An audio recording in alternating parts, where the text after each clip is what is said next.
जय श्री राम भक्तों, जय श्री बालाजी महाराज, जय माता की। कैसे हो आप सब? आशा करते हैं कि सभी जो हैं सुरक्षित ही होंगे और बालाजी महाराज माँ अम्बे की कृपा भी आप सभी के ऊपर बनी हुई है, यही हमेशा दिल से कामना करते हैं। तो आज हम जानेंगे कोई ऐसा उपाय बताइए, जैसे कि मेहंदीपुर बालाजी से आने के बाद 41 दिन के जो हम नियम करते हैं और हमारा संकट जो है वो भी मतलब शांत हो जाए और संकट हमें परेशान ना करे। क्या ऐसा उपाय करना चाहिए, क्या क्या बातों का ध्यान रखना चाहिए, तो अंत तक बने रहिए, तभी आपको सारी वीडियो समझ में आएगी। अगर वीडियो अच्छी लगती है तो लाइक करें, शेयर करें, कमेंट करें और अगर आप हमारे चैनल पे पहली बार ही देख रहे हैं तो चैनल को भी ज़रूर सब्सक्राइब कर दें।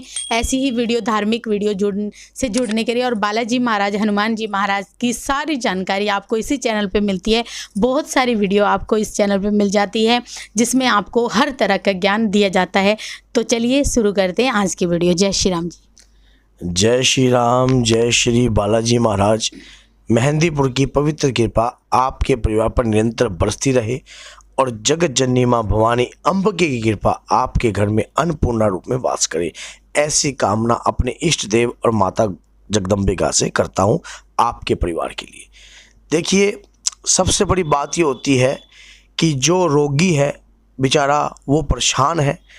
पहला नंबर तो वो संकटों से परेशान है, दूसरा वो घर में आय अवस्था से परेशान है, कोई घर में लड़ाई झगड़ों से परेशान है, किसी भी प्रकार की परेशानी है, किसी घर में अकाल मृत्यु हुई है, किसी के ऊपर कराई है, किसी के ऊपर किसी प्रकार की विद्याएं छोड़ी गई हैं, तो वो क्या करे ऐसा कि जिससे उसको बहुत ज़्यादा आराम महसूस हो और उसके शरीर के अंदर तनिक भी किसी भी प्रकार की रोग दोष बीमारी उत्पन्न ना रहे।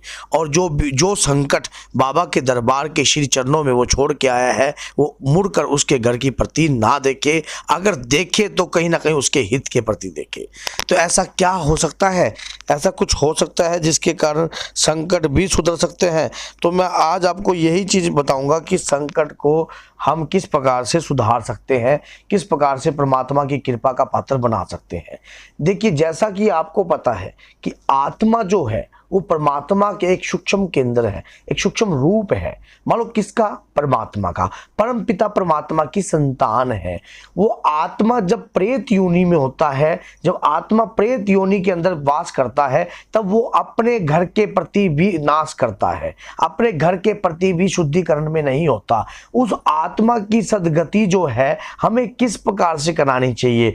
कोई भी आत्मा जब हमारे शरीर में प्रवेश करती है, जो वो हमारा शुरू में अनहित करती है, लेकिन जब वो आत्मा ये समझ जाती है कि मैं परमात्मा की संतान हूँ और ये जो परमात्मा का परिवार है ये कंटिन्यू उस परम पिता परमात्मा का भजन बजता है, घर में हनुमान जी महाराज की पूजा करता है और मैं भी उनके श्री चरणों का पात्र बनना चाहती हूँ, तब वो आत्मा आपके परिवार के प्रति सद्विचारों से सही रूप से कार्य करने लग जाता है।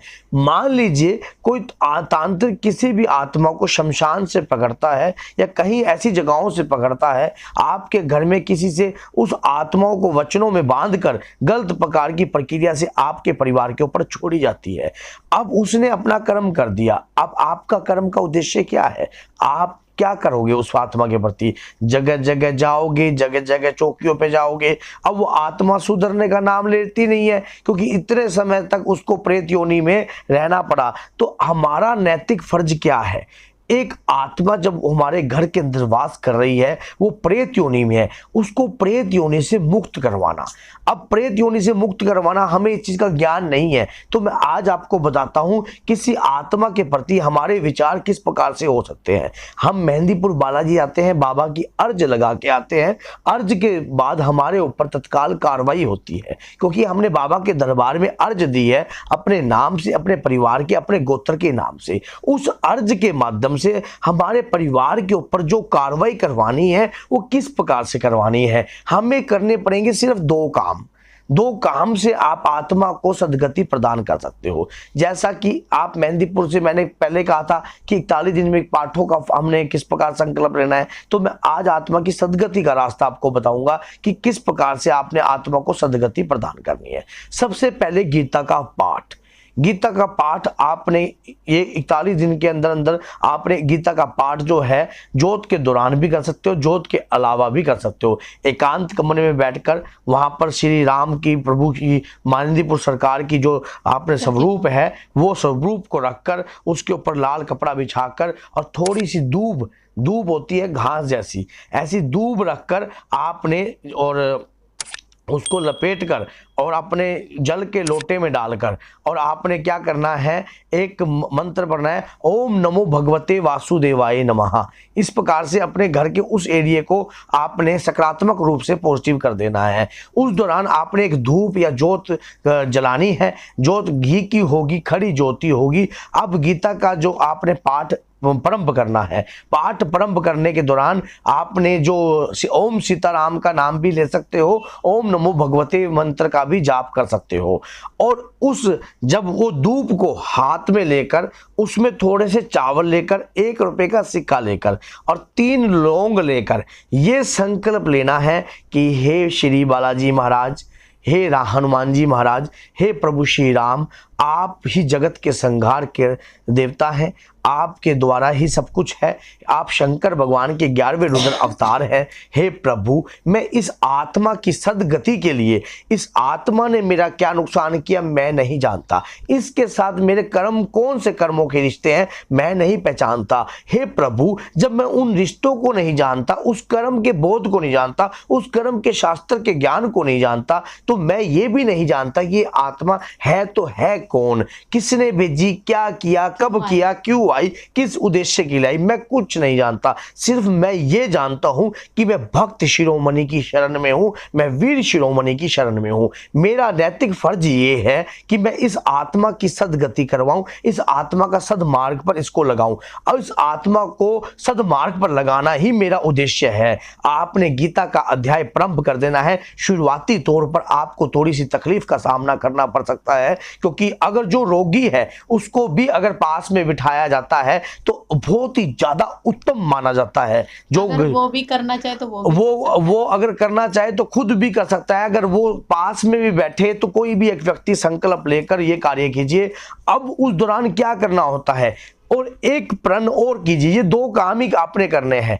जब आपका ये पूर्ण अध्याय हो जाए, एक अध्याय आप कर रहे हो, 11 दिन के अंदर 2 कर दो, 3 कर दो, 18 अध्याय होते हैं टोटल। उस दौरान आपने क्या करना है, तुलसी में या किसी भी पौधे में इस पाठ को करने का समय जो होता है कचहरी का समय है, जो कि श्री प्रेतरा सरकार की कचहरी लगती थी 2 से 4 ही आपको इस पाठ को करना पड़ेगा। उस दौरान आपने जल देना है। जल जब आप दोगे, जो लोटा में दूब थी उसमें जब जल दोगे तो इस प्रकार से देना है, तुलसी में दो या किसी भी पौधे में दो, ताकि वो आत्मा उस अमृत को ग्रहण कर सके। उसका जो आत्म शरीर है, जो उसका सूक्ष्म शरीर है, उस जल का पान कर सके और उस प्रेत योनि से वो मुक्त हो सके। चाहे किसी भी प्रकार की प्रेत योनि में हो या पितृ प्रेत योनि में गए हुए हो या किसी भी प्रकार की अकाल मृत्यु घर में हुई हुई हो, किसी ने भेजा हुआ हो, कोई भी हो, हमारा नैतिक फर्ज जो है परम पिता की संतान जैसे वो है, ऐसे ही हम भी परम पिता परमात्मा की संतान है। हमारा एक आत्मा के प्रति सहानुभूति रखना ये सबसे अच्छा कार्य होता है। कोई भी आत्मा हमारे परिवार के ऊपर गलत कार्य करने के लिए नहीं आती। अगर उसको ये बोध होता कि ये व्यक्ति मेरा भाई है या मेरा वो है, आपने दरअसल इस प्रकार से कई बार देखा होगा कि बहुत से व्यक्ति जो है अपने घर वालों को ही सेधने लग जाते हैं, तो प्रेत योनि के टच में आ जाते हैं, तब इस प्रकार का कार्य होता है। सेकंड काम आपने क्या करना है, एक एकादशी का व्रत रखना है। 41 दिनों के दौरान आप 2 भी रख सकते हो, तो एक एकादशी का व्रत उस आत्मा के नाम का रखना है। ये कौन है मैं नहीं जानता, ये परम पिता की संतान है मैं ये जानता हूं, इसने मेरे घर का क्या नुकसान किया मुझे नहीं पता, मेरे घर में अकाल मृत्यु इस आत्मा के कारण हुई मैं इस चीज को नहीं जानता, लेकिन मेरा क्या फर्ज है वो मैं जानता हूं। आपने जिस दिन एकादशी का व्रत रखना है, एकादशी के व्रत के लिए आप माँ के प्यारे चैनल को सब्सक्राइब कीजिए। वहां पर 12 एकादशियों के बारे में आपको पता लगेगा। नहीं होगा तो आज ही एक वीडियो आ जाएगी, आगे भी ये 12 12 एकादशियों पे वीडियो बनेगी माँ के प्यारे चैनल पर, आप जाकर देखिए कि एकादशी का व्रत हमें कैसे रखना है, एकादशी के व्रत से आपको क्या क्या लाभ होता है। उस आत्मा के नाम का एकादशी का व्रत कीजिए, एक समय का फलहार कीजिए और भगवान विष्णु और भगवान प्रभु श्री राम का नाम का गुणगान कीजिए, हनुमान जी महाराज का नाम का गुणगान कीजिए। यकीन मानिए, जब किसी आत्मा के प्रति आप गलत तरीके का व्यवहार करते हो तो वो भी आपके प्रति गलत तरीके का व्यवहार करती है। जब आप उसके दिल में जगह बनाने लग जाते हो तब आप कभी भी देख लेना, कोई भी आत्मा है परमात्मा का स्वरूप है, शुरू में वो अत्याचारी होती है, भयंकर होती है, गलत होती है, क्योंकि उसे इस बात का बोध नहीं होता। अगर कहीं तनिक उसे इस बात का बोध होता कि ये कार्य गलत है तो वो कहीं ना कहीं आपको सेधती ना, आपके परिवार को ना सेधती, तो परेशान ना करती। और आपको उसने एक बात हो, अगर वो सेधती भी ना तो आप बालाजी से शायद ना जुड़ते। ये भी बात आज सुन लेना, आप बाबा की भक्ति भी ना करते। तो आत्मा कहीं ना कहीं परमात्मा से मिलाने का संपर्क केंद्र है, आपका बीच का कंपेलर है, तो उस कंपेलर के लिए भी आपको एक प्रकार का ये कार्य करना चाहिए। यकीन मानिए 101% का उपाय है। अगर दिल से करोगे आत्माओं की सदगति होगी, और जो आपके घर में प्रेत योनि में भिड़ रही हैं, विचर रही हैं, वो भी आपके प्रति सहानुभूति व्यवहार से देखने लग जाएंगी। और जब आगे के लिए भी हम आपको आगे बहुत सारी वीडियो, ज्ञानवर्धक वीडियो आपके लिए बेशुमार बनाते रहेंगे। हनुमान जी महाराज से जुड़ी हुई, प्रभु श्री राम से जुड़ी, माता जगदम्बा अंबिका से जुड़ी हुई और जितने भी देवी देवताओं से जुड़ी हुई, सकारात्मक ऊर्जाओं से जुड़ी हुई वीडियो आप तक पहुंचाने की हमारी पूरी कोशिश रहती है। लेकिन आपका भी एक फर्ज बनता है, एक नैतिक फर्ज बनता है, उस फर्ज को निभाना भी आपका कार्य है। आपको हर वीडियो को अधिक से अधिक शेयर करना चाहिए ताकि और भी कोई व्यक्ति इस प्रकार से दुखी हो या किस प्रकार से परेशान हो, अगर ये वीडियो कहीं ना कहीं उस व्यक्ति के हाथ में लग जाती है तो कहीं ना कहीं आपका भी उद्धार हो जाता है। क्योंकि कर भला सो हो भला, अंत भले का भला। क्योंकि जब हम किसी के प्रति भला करने चलते हैं तो कहीं ना कहीं लौट कर भला कहीं ना कहीं दूसरी जगह से हमारे पास जरूर पहुंचता है। भगवान ने स्वयं कहा है, कांटे बोओगे तो कांटे ही उत्पन्न होंगे। अगर आपने अच्छाई बोई है तो अच्छाई ही लौट कर आएगी, अगर बुराई बोई है तो बुराई ही आएगी। तो बोलिए जय सीताराम, जय श्री बालाजी महाराज। मेहंदीपुर की पवित्र कृपा आपका कल्याण करे, आपके घर में सुख समृद्धि का वास हो और माँ दुर्गा की कृपा आपके ऊपर हमेशा बनी रहे। बोलिए जय माता की।